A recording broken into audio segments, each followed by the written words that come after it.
Hi, welcome back to Atomic Mommy. I'm your host, Kim Pingaro, and today I'm going to talk about something very, very important. It is not something I normally talk about, and it has a lot to do with partnerships. And because I am married to my husband, I'm going to talk about it from the point of view of a married wife.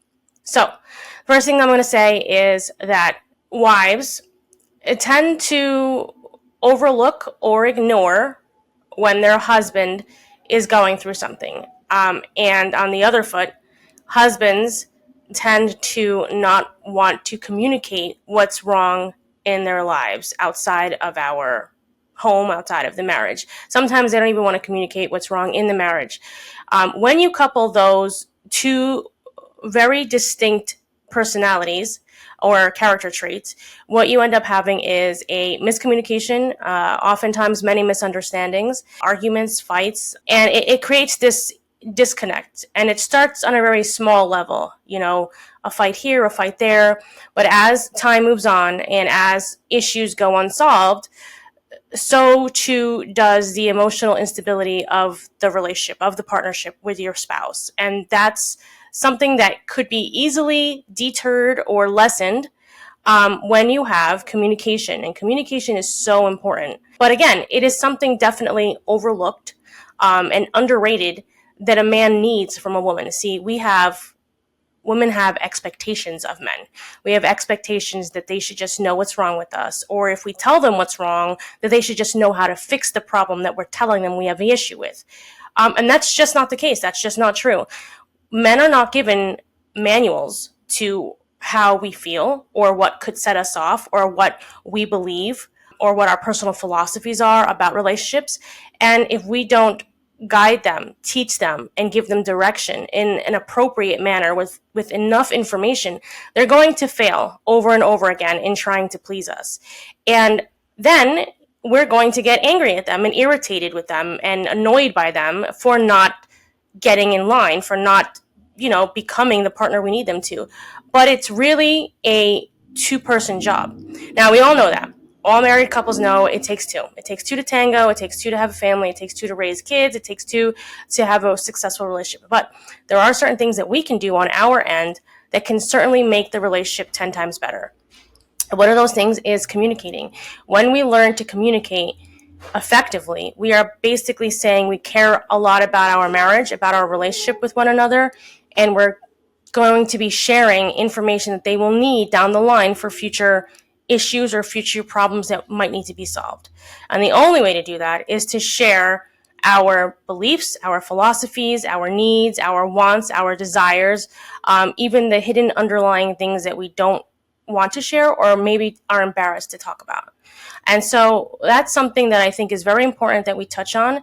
And if you need some help, I'm going to give you, at least a couple of tips here to help you get through that. So one of the things I have learned to do in recent years with my husband is tell him exactly how I'm feeling, why I'm feeling it, what action that he did or took that caused me to feel that way.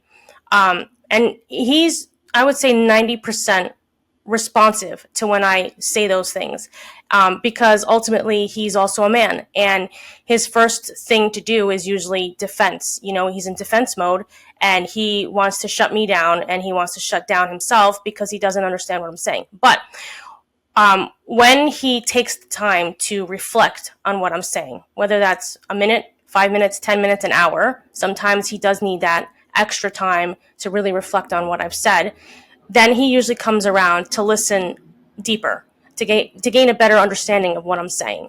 And then I go deeper as well. And what I've learned, especially over the last 4 years, is fighting with him isn't the best way to go about it.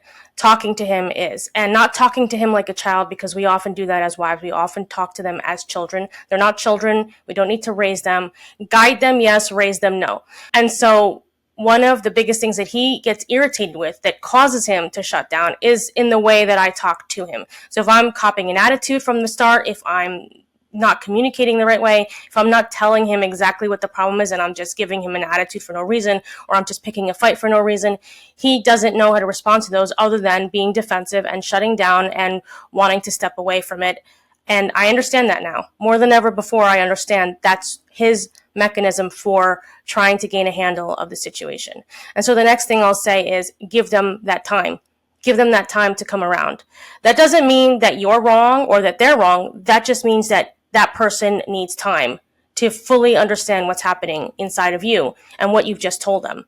And on the same token, you also need that time after you've expressed your feelings and your thoughts to them. You also need to reflect on what you've just said to them now.